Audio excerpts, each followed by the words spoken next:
বিদেশ সফর সংক্ষিপ্ত করে দেশে ফিরলেন স্পিকার। অসুস্থতার কারণ দেখিয়ে আজ পদত্যাগ করতে পারেন রাষ্ট্রপতি। শাহাবুদ্দিন সরে দাঁড়ালে সাময়িক দায়িত্ব নেবেন হাফিজ উদ্দিন। রাষ্ট্রপতি যদি পদত্যাগ করেন তাহলে স্পিকারের কাছে পদত্যাগ করবেন এবং আগামী 90 দিনের মধ্যে জাতীয় সংসদ একজন নতুন প্রেসিডেন্ট নির্বাচিত করবেন। পত্র পত্রিকা পড়ে তো রাজনীতির কথা বলা যাবে না, এটাতে এখনই বলার সময় আসেনি। যখন সময় আসবে তখন সবাই আপনারা জানতে পারবেন। আলোচনায় হাসিনা শাহাবুদ্দিন ফোনালাপের অভিযোগ, অতীত কর্মকাণ্ডে আইনি ব্যবস্থার সুযোগ রয়েছে দাবি আইনজীবীর। স্থায়ীভাবে এটার ফলে প্রেসিডেন্টের প্রতি তো সরকারের ক্ষুব্ধ হওয়াটাই যথেষ্ট যৌক্তিক। মনে হচ্ছে যে এটাই হয়তো সম্ভাব্য কারণ। ওনার ঘুষ বাণিজ্যের কথা সর্বমহলে প্রকাশিত। রাষ্ট্রপতি পদ থেকে পদত্যাগের পরপরই ওনার বিরুদ্ধে ব্যবস্থা নেওয়া যাবে। দেখছিলেন প্রধান শিরোনাম। দুপুরের সময় সঙ্গে আছি আমি আলিশা ইসলাম। এবার অন্যান্য শীর্ষ সংবাদ। অন্য দলের মতো বিএনপিও চায় জুলাই সনদ বাস্তবায়নের অঙ্গীকার মহাসচিবের।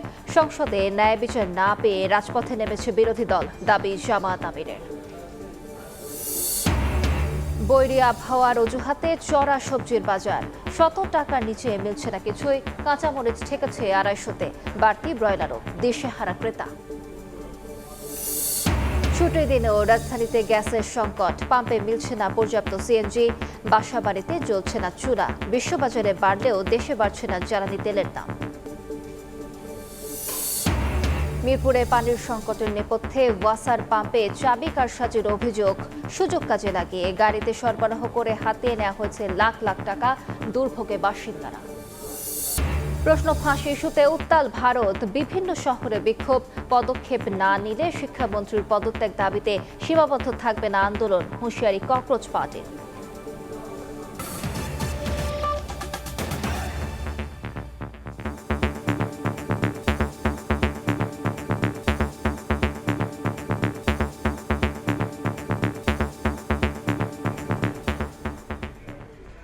রাষ্ট্রপতির পদ থেকে মোহাম্মদ শাহাবুদ্দিনের পদত্যাগের আলোচনার মাঝেই থাইল্যান্ড সফর সংক্ষিপ্ত করে দেশে ফিরলেন স্পিকার। বেলা 12:15টায় ঢাকায় পৌঁছে বিমানবন্দরে গণমাধ্যম কর্মীদের হাফিজ উদ্দিন আহমদ বলেন, রাষ্ট্রপতি পদত্যাগ করলে সংবিধান অনুযায়ী সাময়িক দায়িত্ব পালন করবেন তিনি। তবে এ বিষয়ে এখনও কিছু জানেন না বলেও দাবি তার। আলাদা এক অনুষ্ঠানে বিএনপি মহাসচিব মির্জা ফখরুল ইসলাম আলমগীর বলেন, রাষ্ট্রপতি সরে দাঁড়ালে সময় মতো সবাই জানতে পারবেন। টক অব দ্য কান্ট্রি এখন রাষ্ট্রপতি মোহাম্মদ শাহাবুদ্দিনের সম্ভাব্য পদত্যাগ। লন্ডন সফর সহ নানা সমীকরণ মিলিয়ে গণমাধ্যম খবর দিচ্ছে শিগগিরই পদত্যাগ করবেন দেশের 22তম এই রাষ্ট্রপ্রধান, যদিও সরকারের পক্ষ থেকে নিশ্চিত করা হয়নি এখনো। চিকিৎসার জন্য রাষ্ট্রপতির লন্ডন সফরে পতিত সরকার প্রধান শেখ হাসিনার সঙ্গে কথোপকথনের গুঞ্জন এবং ডিসেম্বরে শেখ হাসিনা ফেরার ঘোষণা সহ নানা সমীকরণ মিলিয়ে রাষ্ট্রপতির পদত্যাগের জোর গুঞ্জন এখন সব মহলে। এরই মধ্যে স্পিকার হাফিজ উদ্দিন আহমদের সফর সংক্ষিপ্ত করে দেশে ফেরায় সেই গুঞ্জন আরও শক্তিশালী হয়েছে।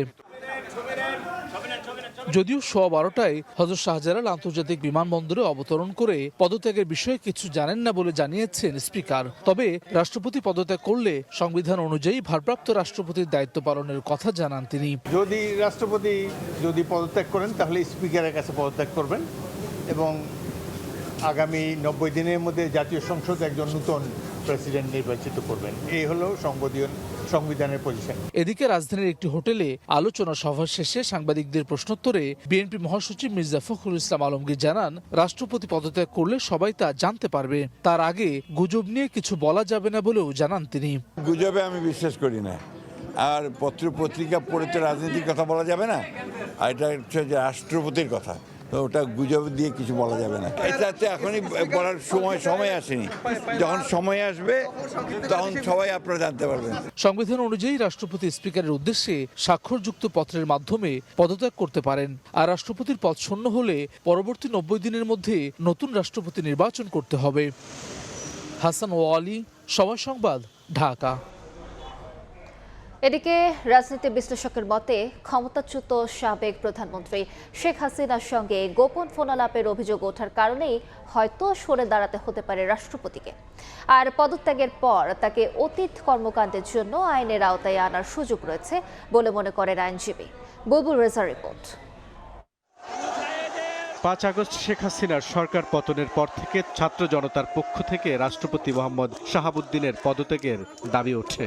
অন্তর্বর্তী সরকারের আমলেও এনসিপি জামায়াত সহ বিভিন্ন মহল থেকে রাষ্ট্রের সর্বোচ্চ পদে পরিবর্তন আনার জন্য ডক্টর ইউনূসের দৃষ্টি আকর্ষণ করা হয়, চলে আন্দোলনও। কিন্তু সাংবিধানিক সংকট দেখা দেওয়ার শঙ্কায় সেবার উতরে যান মোহাম্মদ শাহাবুদ্দিন। বিএনপি সরকার গঠনের পর তার হাতেই শপথ নেন নতুন মন্ত্রিসভার সদস্যরা। কিন্তু বুধবার নতুন করে সামনে আসে রাষ্ট্রপতির পদত্যাগ ইস্যু, জানিয়ে এরই মধ্যে নিজেদের অবস্থান স্পষ্ট করেছেন সরকারের 2 মন্ত্রী প্রতিমন্ত্রী। রাষ্ট্রপতি সাংবিধানিকভাবে ইনি পদত্যাগ করতে চাইলে অথবা স্বাস্থ্যগত কারণে যে কোনো কারণে চাইলে তার সেটা অপশন আছে। তবে শেষ পর্যন্ত পদ হারাতে যাচ্ছেন রাষ্ট্রপতি মোহাম্মদ শাহাবুদ্দিন। আর তা সত্যি হলে এর পেছনের কারণ কি, এমন প্রশ্নের উত্তর খুঁজছেন অনেকেই। ভীতি বা অনুগ্রহ। বঙ্গভবন সহ একাধিক সূত্র জানিয়েছে দ্রুতই পদত্যাগ করতে পারেন রাষ্ট্রপতি মোহাম্মদ শাহাবুদ্দিন। ক্ষমতাচ্যুত সাবেক প্রধানমন্ত্রী শেখ হাসিনার সঙ্গে গোপন ফোনালাপের অভিযোগ ওঠার পর বিষয়টি আরও পাকাপোক্ত হয়েছে। শুধু ওই ফোনালাপই কারণ নাকি বিষয়টি আরও জটিল? রাজনৈতিক বিশ্লেষক বলছেন, ফোনালাপের বিষয়টি যদি সত্য হয় তাহলে এটি হতে পারে পদত্যাগের অন্যতম কারণ। স্থায়ীভাবে এটার ফলে প্রেসিডেন্টের প্রতি তো সরকারের ক্ষুব্ধ হওয়াটাই যথেষ্ট যুক্তিসঙ্গত আর কি। সম্ভবত এটাই প্রধান কারণ আমার কাছে মনে হয়। কারণ এই মুহূর্তে প্রেসিডেন্টকে সরাইয়া দেওয়ার মতো ওই রকম বাস্তব পরিস্থিতি তো তৈরি হয় নাই। সে তো ভালোই সার্ভিস দিচ্ছিল সরকারকে আর কি। তো আমার মনে হচ্ছে যে এটাই হয়তো সম্ভাব্য কারণ আর কি। আরেকটা হতে পারতো যে বিএনপি তাকে সরাই দিতে চাচ্ছে, মানে সরকার তাকে চাচ্ছে, কিন্তু সরকার তো সরাইলে এটা আরও আগেই সরাইতে পারত। আইনজীবী বলছেন, পদত্যাগের পর অতীত কর্মকাণ্ডের জন্য রাষ্ট্রপতিকে আইনের আওতায় আনার সুযোগ রয়েছে। এই রাষ্ট্রপতি দুদকে থাকা অবস্থায় অনেক সংবাদ এসেছে, সমস্ত হোয়াইট কালারের অলিগারদের উনি ক্লিন ইমেজের সার্টিফিকেট দিয়েছেন। ওনার ঘুষ বাণিজ্যের কথা সর্বমহলে প্রকাশিত। তো সুতরাং আমি মনে করি ওনার পদত্যাগের পরপরই, যেহেতু রাষ্ট্রপতি থাকা অবস্থায় কিছু করা যাবে না, সংবিধানে একটা সুরক্ষা আছে, রাষ্ট্রপতি পদ থেকে পদত্যাগের পরপরই ওনার বিরুদ্ধে ব্যবস্থা নেওয়া যাবে। 2023 সালের 24 এপ্রিল বাংলাদেশের 22তম রাষ্ট্রপতি হিসেবে শপথ নেন মোহাম্মদ শাহাবুদ্দিন। সংবিধান অনুযায়ী রাষ্ট্রপতির কার্যভার গ্রহণের তারিখ থেকে এই পদের মেয়াদ 5 বছর। পদটি শূন্য হলে পরবর্তী রাষ্ট্রপতি নির্বাচন না হওয়া পর্যন্ত জাতীয় সংসদের স্পিকার রাষ্ট্রপতির দায়িত্ব পালন করবেন। বুলবুল রেজা, সময় সংবাদ, ঢাকা। এ বিষয়ে বিস্তারিত জানাতে বঙ্গভবনের সামনে আছেন রিপোর্টার হাসান ওয়ালি। সরাসরি যাচ্ছি তার কাছে। ওয়ালি, রাষ্ট্রপতির পদত্যাগের গুঞ্জনের মধ্যে আমরা জানি যে স্পিকার হাফিজউদ্দিন আহমদ দেশে ফিরেছেন তার সফর সংক্ষিপ্ত করে, এবং তিনি পদত্যাগের বিষয়ে জানেন না সেটি জানিয়েছেন। তবে একই সঙ্গে সংবিধান অনুযায়ী ভারপ্রাপ্ত রাষ্ট্রপতি হিসেবে দায়িত্ব নেওয়ার তিনি নিতে প্রস্তুত আছেন সেটিও কিন্তু জানিয়েছেন। সব মিলে কিন্তু রাষ্ট্রপতির পদত্যাগ ঘিরে যে গুঞ্জন সেটি কিন্তু আরও পোক্ত হয়েছে বলা চলে। বঙ্গভবনের অনানুষ্ঠানিক সূত্র কিন্তু বলছে যে পদত্যাগের যে আনুষ্ঠানিক প্রক্রিয়া সেটি সম্পন্ন হয়েছে। এখন এটি আসলে যে কাগজ, যে পদত্যাগপত্র সেটি স্পিকার বরাবর পৌঁছে দেওয়া, অর্থাৎ সংবিধানের 50(3) অনুচ্ছেদ অনুযায়ী স্বাক্ষরযুক্ত পদত্যাগপত্র পৌঁছে দেওয়ার যে বিধান রয়েছে সেটি সম্পন্ন করার মধ্য দিয়ে আসলে দায়িত্ব ছাড়ছে রাষ্ট্রপতি মোহাম্মদ শাহাবুদ্দিন। তেমনটি কিন্তু সবশেষ আমরা জানতে পেরেছি সেটা আজকে সূর্যাস্তের আগেও হতে পারে এবং না হলে আগামীকালকের মধ্যে এমনটি হতে পারে, সেই খবর কিন্তু আমরা জানছি বিভিন্ন সূত্র। যদিও সরকারের তরফ থেকে এখন পর্যন্ত কিন্তু আনুষ্ঠানিকভাবে কোনো তথ্যই কিন্তু এই ব্যাপারে নিশ্চিত করা হয়নি। আমরা জানি যে রাষ্ট্রপতি পদত্যাগের মধ্য দিয়ে স্পিকার তিনি ভারপ্রাপ্ত রাষ্ট্রপতি হিসেবে দায়িত্ব পালন করবেন এবং 90 দিনের মধ্যে রাষ্ট্রপতি নির্বাচনের যে প্রক্রিয়া সেটি সম্পন্ন করতে হবে। 2023 সালের 24 এপ্রিল রাষ্ট্রপতি মোহাম্মদ শাহাবুদ্দিন তিনি দেশের 22তম রাষ্ট্রপতি হিসেবে শপথ নেন এবং তিনি কিন্তু দায়িত্ব পালন করছেন। অর্থাৎ আওয়ামী লীগ সরকার, শেখ হাসিনা সরকারেরও তিনি রাষ্ট্রপতি হিসেবে দায়িত্ব পালন করেছেন, পরবর্তী অন্তর্বর্তীকালীন সরকার এবং সবশেষে এখন নির্বাচিত বিএনপি সরকারের সময়ও কিন্তু রাষ্ট্রপতি হিসেবে দায়িত্ব পালন করছেন। বিভিন্ন সময়ে কিন্তু আমরা দেখেছি, বিশেষত 5 আগস্ট পরবর্তী সময়ে কিন্তু রাষ্ট্রপতির পদত্যাগের দাবিতে বিভিন্ন ধরনের আন্দোলন হয়েছে। এই বঙ্গভবনের সামনেও কিন্তু আন্দোলন আমরা দেখেছি, কিন্তু তখন কিন্তু আসলে যেহেতু এক ধরনের শূন্যতা ছিল, নির্বাচন হয়নি, যার ফলে কিন্তু কোনো পক্ষই কিন্তু সে ব্যাপারে কোনো মন্তব্য করেনি। তবে এখন যেহেতু নির্বাচিত সরকারের বেশ কিছু মাস অতিবাহিত হয়েছে এবং রাষ্ট্রপতি মোহাম্মদ শাহাবুদ্দিনের লন্ডন সফর সহ বেশ কিছু সমীকরণ মিলিয়ে নানান গণমাধ্যম কিন্তু তথ্য দিচ্ছে, নানান সূত্র কিন্তু তথ্য দিচ্ছে যে রাষ্ট্রপতি মোহাম্মদ শাহাবুদ্দিন তার যে দায়িত্ব সেটি ছাড়তে যাচ্ছেন, পদত্যাগ করতে যাচ্ছেন। অর্থাৎ সব মিলিয়ে স্পিকার হাফিজউদ্দিন আহমেদ দেশে ফেরার মধ্য দিয়ে কিন্তু আসলে সেই জায়গাটি আরও পোক্ত হয়েছে এবং এটি দ্রুত সময়ের মধ্যে আনুষ্ঠানিকভাবে যে পদত্যাগ দেওয়ার যে প্রক্রিয়া সেটি সম্পন্ন হতে পারে। সরাসরি যুক্ত ছিলাম বঙ্গভবনের সামনে। জুলাই সনদ বাস্তবায়নে বর্তমান সরকার প্রতিশ্রুতিবদ্ধ বলে মন্তব্য করেছেন বিএনপি মহাসচিব ও এলজিআরডি মন্ত্রী মির্জা ফখরুল ইসলাম আলমগীর। সকালে রাজধানীর হোটেল ইন্টারকন্টিনেন্টালে বেঙ্গল ডেল্টা কনফারেন্সে এই কথা বলেন তিনি। মির্জা ফখরুল বলেন, অন্যান্য রাজনৈতিক দলের মতো বিএনপিও জুলাই সনদের বাস্তবায়ন চায়। সরকার এই সনদ আন্তরিকতার সাথে বাস্তবায়ন করবে। সব নির্বাচনী প্রতিশ্রুতি বাস্তবায়ন করা হবে জানিয়ে তিনি বলেন, ইরান, যুক্তরাষ্ট্র ও রাশিয়া ইউক্রেন যুদ্ধ দেশের অর্থনীতির চ্যালেঞ্জের মুখে ফেলেছে। আঞ্চলিক সহযোগিতা বজায় রাখতে বিএনপি সরকার প্রতিশ্রুতিবদ্ধ বলেও উল্লেখ করেন তিনি।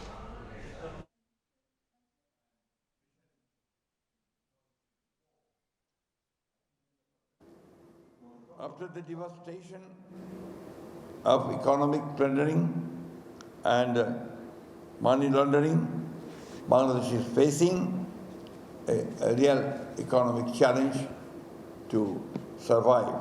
We are fighting for a comeback, a charter that is known as July Charter, July Sanad. Tariq Rahman is committed to fulfill the July Charter. সংসদে গণভোটের সমাধান না পেয়ে জামাত রাজপথে নেমেছে বলে মন্তব্য করে আন্দোলনের মতো রাজপথেই এর সমাধান হবে বলেও হুঁশিয়ার করেন তিনি। সারা দেশে অপরাধ প্রবণতা মারাত্মক আকার ধারণ করেছে দাবি করেন জামাত আমির এবং বলেন, বর্তমানে দেশের আইনশৃঙ্খলা পরিস্থিতি ভালো নয়। সকালে কাকরাইলে জামাতে ইসলামী ঢাকা জেলার রুকন সম্মেলনে তিনি এ কথা বলেন। বিরোধী দলীয় নেতা বলেন, ঘুষ ও দুর্নীতির কারণে দেশে বিদেশে বিনিয়োগ আসছে না। ভারতের বিষয়ে তিনি বলেন, বাংলাদেশে শান্তি বিঘ্নিত হলে তারাও শান্তিতে থাকতে পারবে না। যে জিনিসের সলিউশন হাউসের ভিতরে হওয়ার কথা তারা বাধ্য করেছে এখন রাজপথে আসতে। এখন সমাধান যদি সংসদে না হয় তাহলে রাজপথে হবে ইনশাল্লাহ। যেইভাবে 24-এ সমাধান হয়েছে ওইভাবে আবার হয়তো বারবার হবে। আপনারা তৈরি আছেন?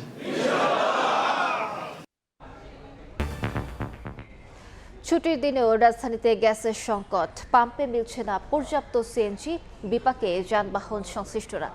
সরবরাহ না থাকায় বন্ধ রয়েছে অধিকাংশ সিএনজি ফিলিং স্টেশন। ঘন্টার পর ঘন্টা লাইনে দাঁড়িয়ে থেকেও গ্যাস না পেয়ে ক্ষুব্ধ চালকরা। বাসা বাড়িতেও জ্বলছে না চুলা। প্রাকৃতিক গ্যাস সরবরাহ ব্যাহত হওয়ায় রাজধানী জুড়ে দেখা দিয়েছে তীব্র সিএনজি সংকট। ফিলিং স্টেশনে ঘন্টার পর ঘন্টা লাইনে দাঁড়িয়েও মিলছে না গ্যাস। বন্ধ রয়েছে অধিকাংশ সিএনজি স্টেশন। ছুটির দিন সকাল থেকেই রাজধানীতে খোলা থাকা পাম্পগুলোতে দেখা যায় যানবাহনের দীর্ঘ লাইন। গ্যাস সংগ্রহে অনেকেই অপেক্ষা করছেন মধ্যরাত থেকে। ভোর 6টায় এসছি, কটা বাজে?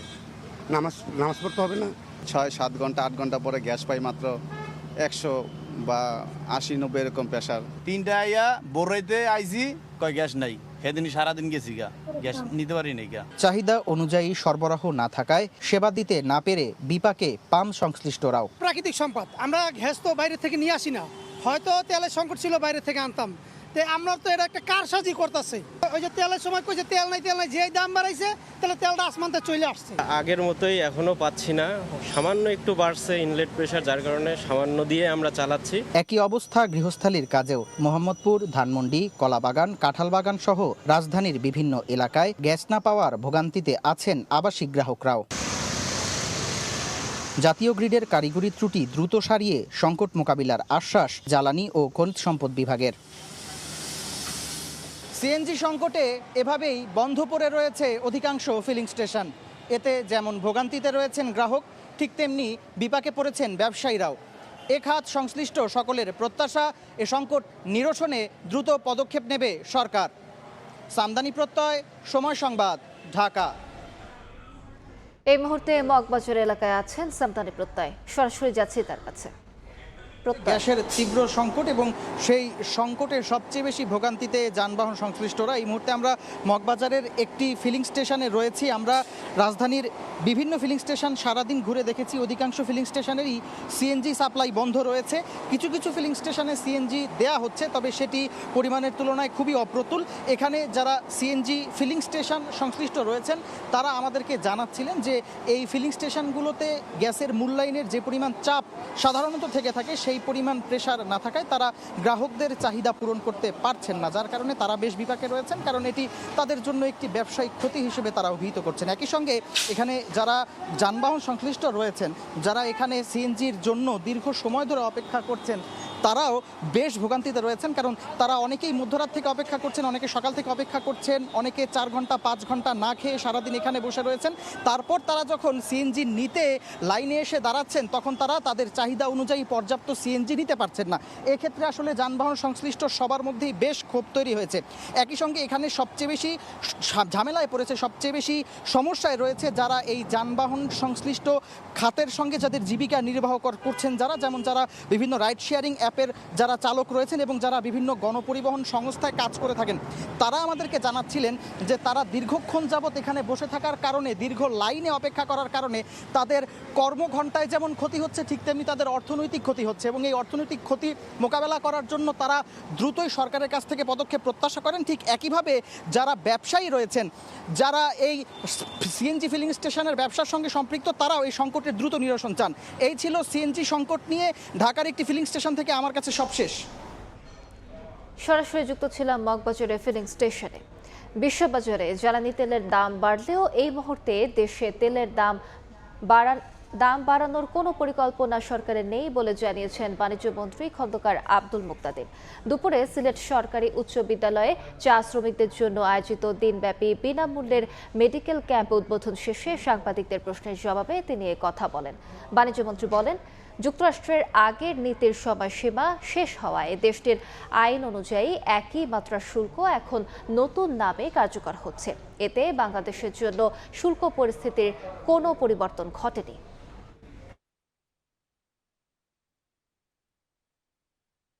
কয়েক সপ্তাহ যাবৎ দাম কমতির দিকে ছিল, আবার গত সপ্তাহ 1.5 সপ্তাহ যাবৎ সেটা আবার আগের ধারায় ফেরত এসেছে। তো এটার আপনারা তো সবাই জানেন যে মূল্যে পেট্রোলিয়াম পণ্য আনা হয়, অনেক বেশি ভর্তুকি মূল্যে সেটি সরবরাহ করা হয় না। সরকারের এই মুহূর্তে এরকম কোনো পরিকল্পনা নেই। 150 দিনের মাথায় এটি যখন থাকবে না, এক্সপায়ার করবে, তখন নতুন ঘোষিত একই মাত্রার শুল্ক সেটির স্থান নেবে। ওয়াসার চাবির খেলায় পানির সংকটে ভুগছেন মিরপুর 11.5 এর বি ব্লকের বাসিন্দারা। জানা গেছে, ওয়াসার একটি পাম্পে নতুন করে চাবি বসানোর পর পানি পাচ্ছেন না এলাকাবাসী। রহস্য ঘেরা সেই চাবির খোঁজে এবার সময় সংবাদ। অনুসন্ধানে জানা গেছে, চাবির কারসাজিতে 1 মাস বন্ধ ছিল ওয়াসার পানি সরবরাহ।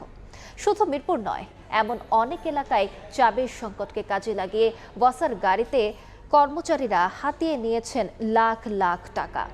আব্দুল লতিফের ছবিতে আবু সাইদ নিশানের বিশেষ প্রতিবেদন। ক্যাম্পে সবসময় পানি আসে। চাবিটা বসানোর আগে আমরা নিয়মিত পানি পেতাম। কারো পৌষ মাস, কারো সর্বনাশ। প্রবাদটি এখন প্রাসঙ্গিক মিরপুরের 11.5 নম্বরের বি ব্লক এলাকায়। কল খুললেই শুধু বাতাস, পানি নেই দিনের পর দিন। 1 মাসেরও বেশি সময় ধরে এমন দুর্ভোগে দিন কাটছে শত শত পরিবারের। এদিকে সংকটকে কাজে লাগিয়ে পানির গাড়ির রমরমা বাণিজ্য ওয়াসার। গেল জুন মাসে জোন 10-এ এই গাড়ির চাহিদা ছিল প্রায় 3000, যার 95%ই সরবরাহ করেছে ওয়াসা। আর জোন 4 থেকে সরবরাহ করা হয়েছে 1000-এর বেশি। অভিযোগ আছে এসব গাড়ি থেকে নেওয়া হয়েছে নির্ধারিত টাকার চেয়ে কয়েক গুণ বেশি। 600 টাকার পানি 800 টাকা নিতেছে, ড্রাইভাররা আইসা আবার বকশিস চাচ্ছে। তবে পানির সংকটের কারণ হিসাবে স্থানীয়রা বলছেন, তৈয়বা মসজিদ সংলগ্ন ওয়াসার পাম্পে চাবি বসানোর পর থেকেই পানি সরবরাহ বন্ধ। 1 মাস যাবৎ আমরা পানি পাচ্ছি না এই এলাকার মানুষ। বাসা বাড়িতে খাওয়ার পানি নাই, তাদেরকে যখনই আমরা নক করি পানি নাই। অভিযোগের সত্যতা যাচাইয়ে সময় সংবাদ উপস্থিত হয় চাবির উৎসে। কথা হয় সংশ্লিষ্ট পাম্প অপারেটরের সঙ্গেও।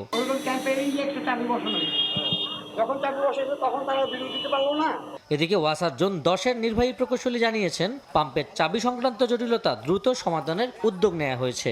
এলাকাবাসী যদি আমার কাছে সেটা আসে বা আমাকে টেলিফোনও করে কোন চাবিটা কি করতে হবে আমি এটা করে দেব। সময় সংবাদ রিপোর্ট করতে যাওয়ার পরদিন থেকেই স্বাভাবিক হয় মিরপুর 11.5-এর বি ব্লকের পানি সরবরাহ। তাহলে কি এতদিন চাবি রহস্যেই বন্ধ ছিল পানি? যদি আসতেন ওই দিন রাত্রে থেকে মোটামুটি অল্প অল্প সমাধান হয়ে গেছে। তবে মাসখানেক পর আবারও ওই এলাকায় দেখা দেয় পানি সংকট। যদিও এই সংকট শুধু মিরপুরেই সীমাবদ্ধ নয়, কাজীপাড়া, শেওড়াপাড়া, পূর্ব কাফরুল, মধ্যবাড্ডা, রামপুরা, উত্তরা সহ বিভিন্ন এলাকাতেও ভুগছেন বাসিন্দারা।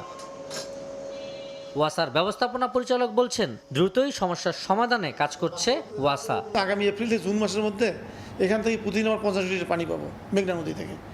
এই পানির একটা অংশ ওই এলাকায় আসবে, তখন এই ক্রাইসিসটা আর থাকবে না। মৌলিক সেবা নিশ্চিতে দ্রুত কার্যকর পদক্ষেপের দাবি বাসিন্দাদের। আবু সাইদ নিশান, সময় সংবাদ, ঢাকা। গত জুনের তুলনায় জুলাইয়ে ডেঙ্গুতে আক্রান্ত ও মৃতের সংখ্যা বেড়েছে দ্বিগুণ। বিশেষজ্ঞরা বলছেন, এখনই নিয়ন্ত্রণ সম্ভব না হলে অগাস্ট সেপ্টেম্বরে বাড়তে পারে আরও কয়েক গুণ। এদিকে গত বছরের তুলনায় আক্রান্ত ও মৃতের সংখ্যা এখন পর্যন্ত কম হলেও স্বস্তিতে থাকার সুযোগ নেই বলে জানান চিকিৎসকরা। তাদের শঙ্কা, যে কোনো সময়ে বাড়তে পারে ডেঙ্গুর প্রাদুর্ভাব। মনির হোসেনের রিপোর্ট। মৌসুমি বায়ুর প্রভাবে দেশের কোথাও টানা বৃষ্টি, আবার কোথাও গুঁড়ি গুঁড়ি। ফলে জমে থাকা পানিতে শঙ্কা বাড়ছে এডিস মশার ব্যাপক প্রজননে। আবহাওয়ার পূর্বাভাস বলছে বৃষ্টি ঝরতে পারে মৌসুম জুড়েই, তবে আগস্ট সেপ্টেম্বরে স্বাভাবিকের তুলনায় কম বৃষ্টি হতে পারে। দীর্ঘমেয়াদী পূর্বাভাসে আমরা বলেছি যে জুলাই মাসে বৃষ্টিপাত স্বাভাবিক হবে। টোটাল জুন, জুলাই, আগস্ট এবং সেপ্টেম্বর এই বর্ষাকালের বৃষ্টি স্বাভাবিক অপেক্ষা একটু কম হওয়ার সম্ভাবনা আছে। এমন বৃষ্টিপাত এডিস মশার প্রজননের জন্য অত্যন্ত ইতিবাচক পরিবেশ তৈরি করে বলে জানান বিশেষজ্ঞরা। এর প্রভাব দেখা যাচ্ছে হাসপাতালগুলোতেও। প্রতিদিনই বাড়ছে ডেঙ্গু আক্রান্ত ও মৃত্যুর সংখ্যা। স্বাস্থ্য অধিদপ্তরের প্রতিবেদনে দেখা যায়, গত জুনের তুলনায় এ মাসে রোগীর সংখ্যা বেড়েছে দ্বিগুণ। একই অবস্থা মৃত্যুর সংখ্যায়ও। বিশেষজ্ঞদের শঙ্কা, এখনই মশা নিয়ন্ত্রণ সম্ভব না হলে আগস্ট সেপ্টেম্বরে ডেঙ্গু বাড়তে পারে আরও কয়েক গুণ। বাংলাদেশে এই মুহূর্তে আমরা যদি সঠিকভাবে ব্যবস্থা নিতে না পারি, তাহলে আগামী মাস, বিশেষ করে আগস্ট এবং সেপ্টেম্বর, এই দুটি মাস ডেঙ্গু পরিস্থিতি খারাপ হওয়ার একটি ঝুঁকি আছে।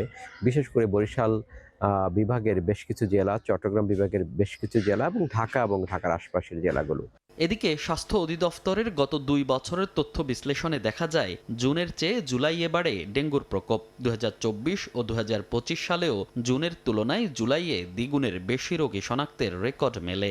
আর গত বছর এবং চলতি মৌসুমের পরিসংখ্যানে দেখা যায়, 2025 সালের তুলনায় এবছর এখন পর্যন্ত ডেঙ্গুতে আক্রান্ত ও মৃত্যুর সংখ্যা প্রায় অর্ধেক।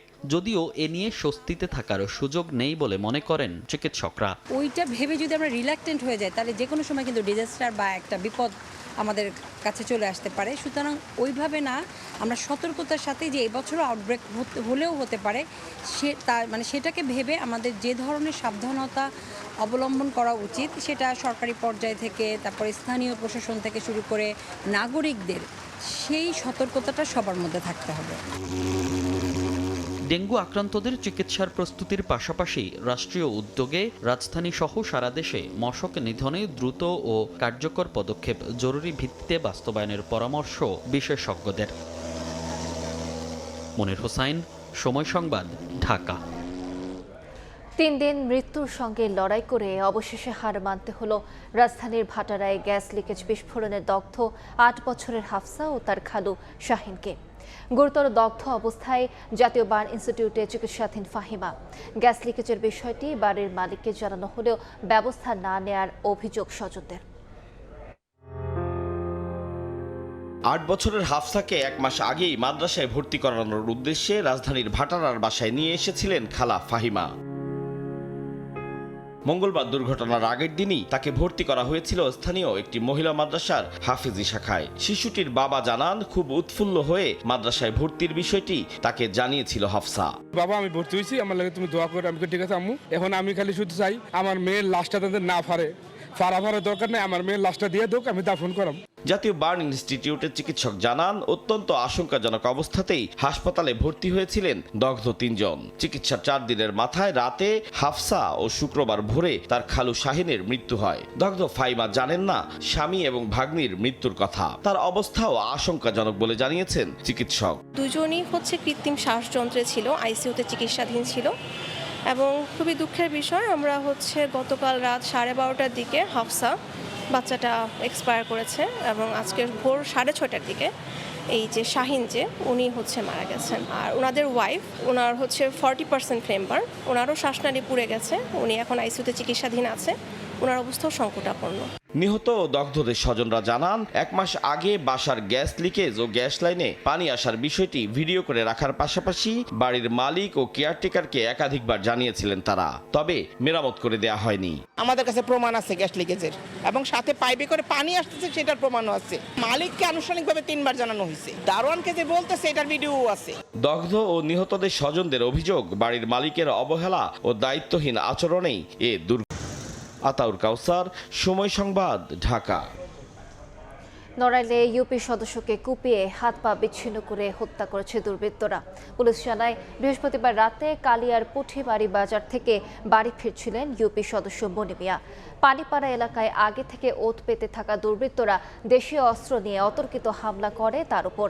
এ সময় ধারালো অস্ত্রের কোপে হাত পা শরীর থেকে বিচ্ছিন্ন হয়ে যায়। স্থানীয়রা উদ্ধার করে গোপালগঞ্জ সদর হাসপাতালে নিলে উন্নত চিকিৎসার জন্য ঢাকা মেডিকেলে পাঠানো হয়। চিকিৎসাধীন অবস্থায় রাত 3:30টার দিকে মারা যান তিনি।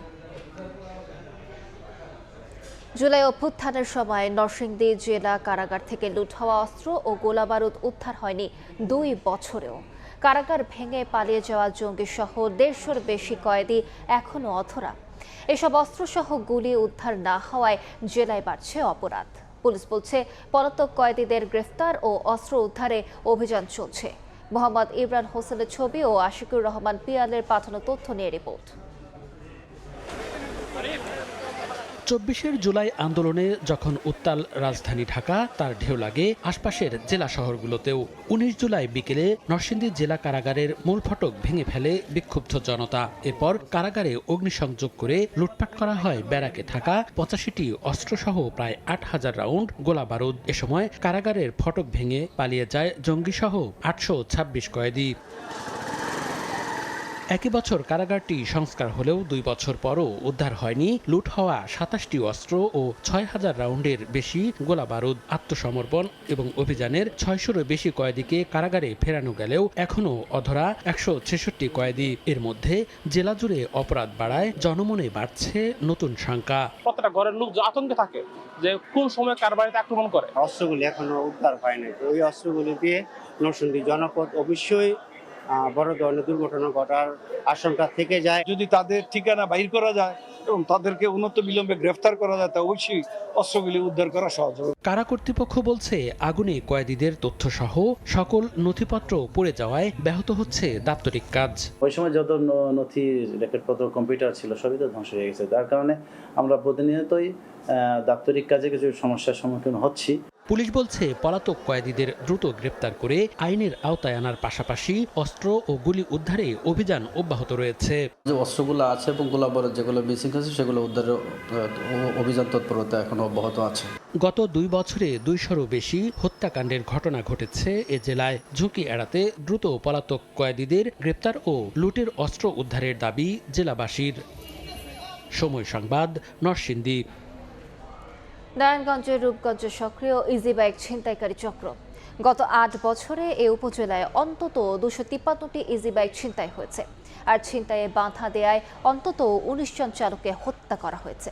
প্রশাসন বলছে ছিনতাইকারী চক্রের বিরুদ্ধে অভিযান চলমান রয়েছে। রূপগঞ্জ প্রতিনিধি রাশিদুল ইসলামের পাঠানো তথ্য ও ছবিতে রিপোর্ট। নারায়ণগঞ্জের রূপগঞ্জে মহাসড়ক ছাড়া বেশিরভাগ সড়কই সাধারণ মানুষের প্রধান যানবাহন ইজি বাইক, আর এই যানবাহনকে ঘিরেই সক্রিয় অপরাধী চক্র। যাত্রী বেশে ইজি বাইকে উঠে সুবিধা মতো নির্জন স্থানে নিয়ে গিয়ে চেতনানাশক বা অস্ত্রের মুখে জিম্মি ও ডিবি পরিচয়ে ছিনতাই করা হচ্ছে ইজি বাইক। বাধা দিলেই মেরে ফেলা হচ্ছে চালকদের। পুলিশ, পিবিআই ও বিভিন্ন সূত্রে উঠে এসেছে এমন চাঞ্চল্যকর তথ্য। এদিকে ব্যাটারি চালিত ইজি বাইকে লাইসেন্স না থাকায় ছিনতাই করে সেটি রং বদলে সহজেই যে কারো কাছে ভালো দামে বিক্রি করা যায়।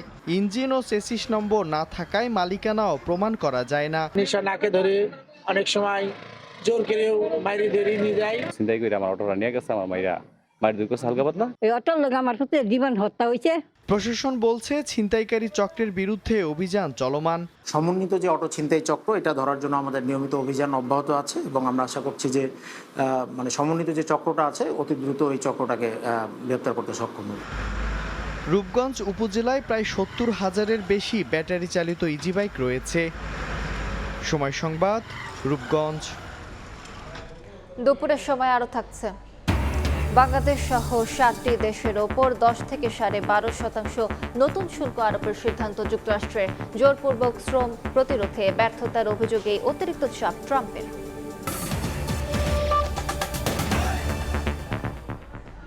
শিখা অনির্বাণে শ্রদ্ধা নিবেদন করেছেন নবনিযুক্ত নৌবাহিনী প্রধান ভাইস অ্যাডমিরাল খন্দকার মিসবাহ উল আজিম। মুক্তিযুদ্ধে বীর শহীদদের প্রতি শ্রদ্ধা জানাতে সকালে ঢাকা সেনানিবাসের শিখা অনির্বাণে ফুল দিয়ে শ্রদ্ধা জানান নৌবাহিনী প্রধান। পুষ্পস্তবক অর্পণ শেষে পরিদর্শন বইয়ে স্বাক্ষর করেন নৌপ্রধান। পরবর্তীতে নৌ সদর দফতরে তাকে গার্ড অব অনার প্রদান করা হয়। এ সময় নৌ সদর দফতরের প্রিন্সিপাল স্টাফ অফিসার সহ ঊর্ধ্বতন কর্মকর্তারা উপস্থিত ছিলেন।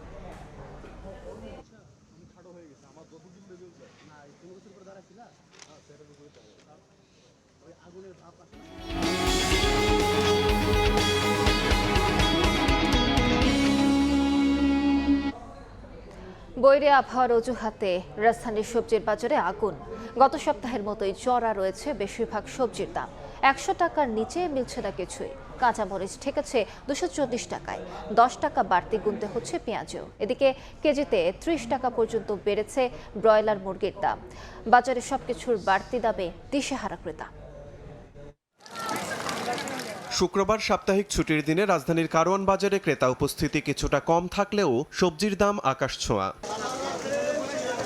কাঁচামরিচ বিক্রি হচ্ছে কেজিতে 200 থেকে 240 টাকায়। গেল সপ্তাহে যা বিক্রি হয়েছে 180 থেকে 190 টাকায়। 2 সপ্তাহ ধরে চড়ে থাকা সবজির বাজারেও স্বস্তি ফেরেনি। বেগুনের কেজি ঠেকেছে 150 টাকায়। এছাড়া বরবটি, শসা 120 এবং পটল বিক্রি হচ্ছে 80 টাকা কেজি দরে। বৈরী আবহাওয়ায় সরবরাহ ব্যাহত হওয়ায় দাম বাড়ার অজুহাত বিক্রেতাদের। গত সপ্তাহে ছিল 200 টাকা, 180 টাকা। এই সপ্তাহে 240 টাকা আর 200 টাকা। আমরা মাল কিনা দাম দিয়ে আইনা বিক্রি করতে পারতেছি না, ক্রেতা নাই বৃষ্টির কারণে। বৃষ্টি, পরিবহন সমস্যা, একটা না একটা অজুহাত আপনি এদের কাছে পাবেন। বৈরী আবহাওয়ার প্রভাব মুরগির বাজারেও। কেজিতে 20 থেকে 30 টাকা বেড়ে ব্রয়লার মুরগি বিক্রি হচ্ছে 190 থেকে 200 টাকায়। সোনালী ও লেয়ার কিনতে হচ্ছে 350 টাকা কেজি দরে। গত সপ্তাহের চড়া দামেই বিক্রি হচ্ছে ডিম। মোটামুটি সব জিনিসের মুরগির দামটা একটু বাড়তি তুলনামূলক গেছে সপ্তাহের চেয়ে।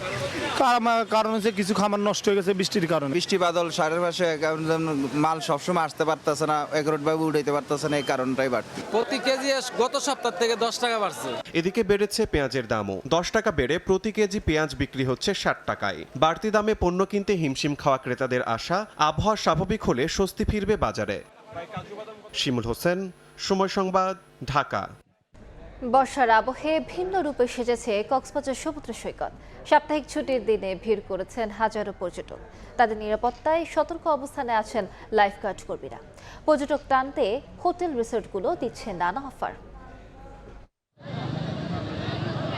বর্ষার আকাশ, উত্তাল সাগর আর প্রকৃতির মনোমুগ্ধকর রূপ সব মিলিয়ে যেন নতুন এক কক্সবাজার। শুক্রবার সাপ্তাহিক ছুটির দিন, তাই সৈকত জুড়ে এখন ভ্রমণ পিপাসু মানুষের পদচারণা। কেউ ঢেউর সঙ্গে মিশে যাচ্ছেন সমুদ্র স্নানে, কেউ বালুচরে কাটাচ্ছেন আনন্দ ঘন সময়, অনেকে আবার ক্যামেরা বন্দি করছেন প্রিয় মুহূর্ত। সৈকতের সবগুলো পয়েন্টে এখন পর্যটকে পূর্ণ, যেন সাগর তীরে বসেছে মানুষের মিলন মেলা। আমি ঢাকা থেকে এসেছি এবং আমার 5 বারের মতন আমি কক্সবাজার এসেছি। গরম লাগছে না প্রধানত, এটা হচ্ছে আর ট্যানেরও একটা বিষয় আছে, ট্যান হচ্ছে না, সানবার্ন হচ্ছে না। এই টাইমে আসলে মানুষ স্বাচ্ছন্দ্যে থাকতে পারে, স্বাচ্ছন্দ্যে পরিবেশ উপভোগ করতে পারে। উত্তাল সাগরে বেড়েছে ঢেউয়ের পরিধিও, বালুচরে একাধিক পয়েন্টে সৃষ্টি হয়েছে খাল, তাই সর্বোচ্চ সতর্ক অবস্থানে লাইফগার্ড কর্মীরা। সাগর এখন উত্তাল রয়েছে, তো আমরা পর্যটকদেরকে বলতেছি ওরা যদি পানিতে নামে হাঁটু পানি বেশি গভীরে যাতে না যায় এবং লাইফগার্ড হয়ে নজরদারিতে থাকে। যেখানে যেখানে বিপদ সেখানে আমরা লাল পতাকা দিয়ে রেখেছি এবং আমাদের পেট্রোল টিম, তারপর রেস্কিউ বোট নিয়ে আমরা লাইফগার্ড পানিতে রেখেছি। বর্ষা মৌসুমে আরও পর্যটক টানতে হোটেল রিসোর্টগুলো দিচ্ছে নানা অফার। তাদের আসার জন্য আমরা হোটেল কর্তৃপক্ষ তাদের এই উপভোগ বিষয়টা চিন্তা করে সর্বোচ্চ ডিসকাউন্ট 60% পর্যন্ত আমরা দিচ্ছি। কক্সবাজার সমুদ্র সৈকতের সঙ্গে পর্যটকরা ছুটছেন পাহাড়, ঝাউবন আর দীর্ঘতম মেরিন ড্রাইভেও। সুজাউদ্দিন রুবেল, সময় সংবাদ, কক্সবাজার। প্রশ্ন ফাঁস ইস্যুতে উত্তাল ভারত। শিক্ষামন্ত্রীর পদত্যাগ ও পরীক্ষা সংস্কারের দাবিতে যন্তর মন্তরে আন্দোলন চালিয়ে যাচ্ছে ককরোচ জনতা পার্টি। সরকার দ্রুত পদক্ষেপ না নিলে চলমান আন্দোলন শুধু শিক্ষামন্ত্রীর পদত্যাগের দাবিতে সীমাবদ্ধ থাকবে না বলে সতর্ক করেন সিজেপি প্রধান অভিজিৎ দেবকে। প্রশ্ন ফাঁসের ঘটনায় কঠোর পদক্ষেপের ঘোষণা দিয়েছেন প্রধানমন্ত্রী নরেন্দ্র মোদী। এদিকে 26 দিনের অনশন ভেঙেছেন সোনম ওয়াংচুক। ভারতের নিট ইউজি বা মেডিকেলের ভর্তি পরীক্ষার প্রশ্ন ফাঁসের প্রতিবাদ এবং শিক্ষামন্ত্রী ধর্মেন্দ্র প্রধানের পদত্যাগ দাবিতে টানা ৩৫ দিন ধরে দিল্লির যন্তর মন্তরে আন্দোলন চালিয়ে যাচ্ছে ককরোচ জনতা পার্টি বা সিজেপি। বৃহস্পতিবার কলকাতার পাশাপাশি কেরালার তিরুবনন্তপুরম এবং হরিয়ানার করনাল সহ বিভিন্ন শহরে বিক্ষোভ করেন শিক্ষার্থী ও বিরোধী দলের নেতাকর্মীরা। দিল্লিতে সাংবাদিকদের সঙ্গে কথা বলতে গিয়ে সিজেপি প্রধান অভিজিৎ দেবকে বলেন, কেন্দ্রীয় সরকার দ্রুত পদক্ষেপ না নিলে চলমান আন্দোলন শুধু শিক্ষামন্ত্রীর পদত্যাগের দাবিতে সীমাবদ্ধ থাকবে না। আন্দোলনের চাপের মধ্যেই পরিস্থিতি সামাল দিতে সক্রিয় হয়েছে কেন্দ্রীয় সরকার। এরই মধ্যে শিক্ষা মন্ত্রণালয়ে বড় ধরনের রদবদল এনে উচ্চশিক্ষা সচিব বিনীত যোশীর পরিবর্তে নরেশ কুমার গঙ্গোয়ারকে দায়িত্ব দেওয়া হয়েছে। এদিকে প্রশ্ন ফাঁসের ঘটনায় আরো কঠোর পদক্ষেপের ঘোষণা দিয়েছেন ভারতের প্রধানমন্ত্রী নরেন্দ্র মোদী। বৃহস্পতিবার রাতে এক ভিডিও বার্তায় তিনি বলেন, প্রশ্ন ফাঁসের সঙ্গে জড়িতদের বিরুদ্ধে ব্যবস্থা নেওয়া হয়েছে। একই সঙ্গে দ্রুত বিচার নিশ্চিত করতে ফাস্ট ট্র্যাক আদালত গঠনের উদ্যোগ নেয়ার কথাও বলেন তিনি। আন্দোলন ঘিরে রাজনৈতিক চাপও বাড়ছে। রাহুল গান্ধীর নেতৃত্বে ইন্ডিয়া জোটের সংসদ সদস্যরা শিক্ষার্থীদের প্রতি সংহতি জানিয়েছেন। অন্যদিকে বিজেপির প্রবীণ নেতা মুরলী মনোহর যোশীও শিক্ষার্থীদের উদ্বেগকে যৌক্তিক বলে মনে করেছেন। বিক্ষোভ কর্মসূচির মধ্যে 26 দিনের অনশন ভেঙেছেন সমাজকর্মী সোনম ওয়াংচুক। দিল্লিতে বিজেপির সভাপতি জেপি নাড্ডা ও কেন্দ্রীয় মন্ত্রী জিতেন্দ্র সিংয়ের উপস্থিতিতে অনশন শেষ করেন তিনি। এদিকে চলমান বিক্ষোভের মধ্যে ভুয়া ও বিভ্রান্তিকর তথ্য ছড়ানোর অভিযোগে পাকিস্তান ভিত্তিক প্রায় 480টি সোশ্যাল মিডিয়া অ্যাকাউন্ট শনাক্ত করে ব্লক করেছে দিল্লি পুলিশ। নাসরিন রুমি, সময় সংবাদ। বিশ্ব বাণিজ্যে আবারও বড় ধাক্কা দিতে যাচ্ছে ট্রাম্প প্রশাসন। শুক্রবার থেকে বাংলাদেশ সহ 7টি বাণিজ্য অংশীদারের পণ্যে 10 থেকে 12.5% নতুন শুল্ক আরোপ করছে যুক্তরাষ্ট্র। জোরপূর্বক শ্রম প্রতিরোধে ব্যর্থতার অভিযোগে নেওয়া এই পদক্ষেপে যুক্তরাষ্ট্রের রফতানি হওয়া প্রায় সব পণ্যই নতুন শুল্কের আওতায় আসবে। মার্কিন প্রেসিডেন্ট ডোনাল্ড ট্রাম্পের প্রশাসন শুক্রবার থেকে 7টি দেশ ও অঞ্চলের পণ্যের ওপর নতুন বৈশ্বিক শুল্ক কার্যকর করছে। নতুন এই শুল্ক হার হবে 10% এবং 12.5%। ওয়াশিংটনের দাবি, অনেক দেশ জোরপূর্বক শ্রম প্রতিরোধে কার্যকর ব্যবস্থা নেয়নি, তাই 1974 সালের ট্রেড অ্যাক্টের সেকশন 301-এর আওতায় এই ব্যবস্থা নেওয়া হয়েছে। এশিয়ায় বড় রপ্তানিকারক দেশগুলোর বেশিরভাগই নতুন শুল্কের আওতায়। ট্রাম্পের এই সিদ্ধান্ত বাংলাদেশের জন্য বেশ গুরুত্বপূর্ণ। বাংলাদেশের তৈরি পোশাকের অন্যতম বড় বাজার যুক্তরাষ্ট্র। নতুন 10% শুল্কের কারণে মার্কিন বাজারে বাংলাদেশি পণ্যের প্রতিযোগিতা কিছুটা কঠিন হতে পারে। তবে চীনের মতো কয়েকটি প্রতিদ্বন্দ্বী দেশের উপর 12.5% শুল্ক আরোপ হওয়ায় কিছু ক্ষেত্রে বাংলাদেশ তুলনামূলক সুবিধাও পেতে পারে। তবুও অতিরিক্ত শুল্কের চাপ শেষ পর্যন্ত রপ্তানি পণ্যে নেতিবাচক প্রভাব ফেলতে পারে এমন আশঙ্কা করা হচ্ছে। নাদিম মারজান, সময় সংবাদ। খেলার খবর। 4 নভেম্বর থেকে শুরু হওয়া সাফ চ্যাম্পিয়নশিপে 23 বছরের শিরোপা খরা কাটাতে চায় বাংলাদেশ। ফুটবলারদের প্রস্তুতিতে কোনো ছাড় দেবে না বাফুফে, জানিয়েছেন সভাপতি তাবিথ আওয়াল। ঢাকায় সফল আয়োজনে সব ধরনের সহযোগিতার আশ্বাস দিয়েছেন তিনি। হামজা, সমিত, জায়ানদের মতো ফুটবলারদের দলে যোগ দেয় আগের চেয়ে আরও পরিণত লাল সবুজ। বাড়তি অনুপ্রেরণা যোগাচ্ছে সবশেষ ইউরোপের মাটিতে সান মারিনোকে হারানোর আত্মবিশ্বাস। শনিবার ঢাকায় হবে লোগো উন্মোচন। 2018 সালের পর আবারও ঢাকায় বসছে দক্ষিণ এশিয়ার শ্রেষ্ঠত্বের আসর সাফ চ্যাম্পিয়নশিপ। 4 নভেম্বর মাঠে গড়ানো সাফের শিরোপার লড়াই হবে 17 নভেম্বর। সবশেষ 2023 সালে বেঙ্গালুরুতে হওয়া সাফে সেমিফাইনাল পর্যন্ত পৌঁছেছিল লাল সবুজ। তবে কুয়েতের কাছে হেরে স্বপ্ন ভাঙে জামালদের। 2003 সালে মালদ্বীপকে হারিয়ে প্রথম শিরোপা জয়ের পর আর সাফে সাফল্য পায়নি বাংলাদেশ। 23 বছর পর দেশের মাটিতে দক্ষিণ এশিয়ার বিশ্বকাপ নিয়ে স্বপ্নবাজ বাফুফে।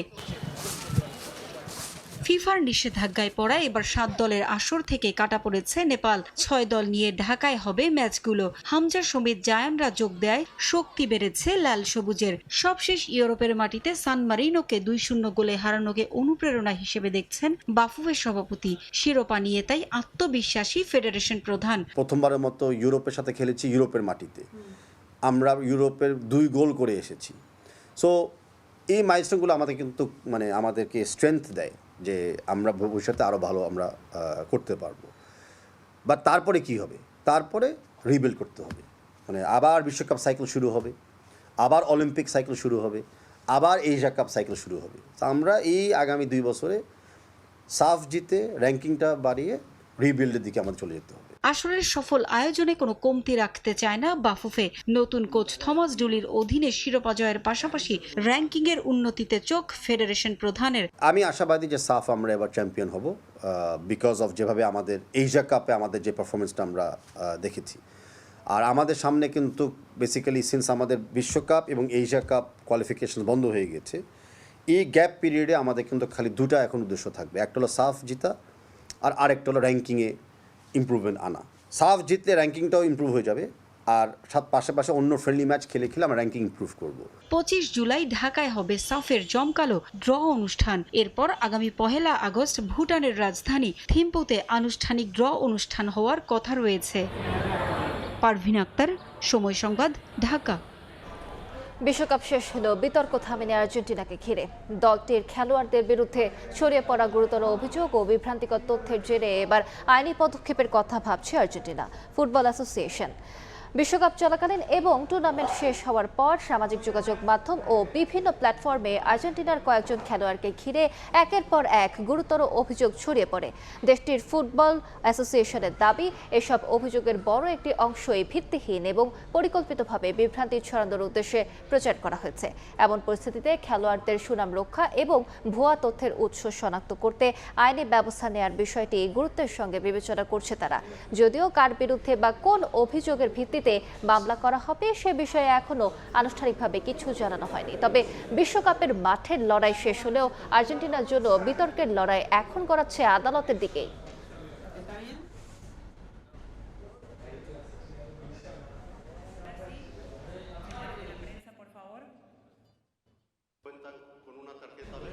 এই পর্যায়ে শীর্ষ সংবাদগুলো জানিয়ে দিচ্ছে আরেকবার। অসুস্থতার কারণ দেখিয়ে আজই পদত্যাগ করতে পারেন রাষ্ট্রপতি। বিদেশ সফর সংক্ষিপ্ত করে ফিরলেন স্পিকার। শাহাবুদ্দিন সরে দাঁড়ালে সাময়িক দায়িত্ব নেবেন হাফিজ উদ্দিন। অন্য দলের মতো বিএনপিও চায় জুলাই সনদ বাস্তবায়নের অঙ্গীকার মহাসচিবের।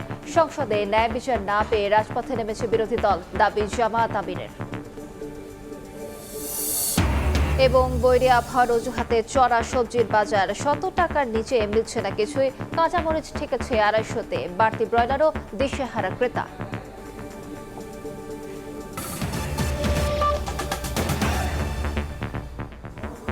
এই ছিল দুপুরের সময়। এরপর বিভাগীয় সময় নিয়ে সঙ্গে থাকবেন মাহাদ ইসলাম শুভ। আলিশা, আপনাকে ধন্যবাদ। বিভাগীয় সময় নিয়ে আসছে কিছুক্ষণ পর, সঙ্গেই থাকুন সব।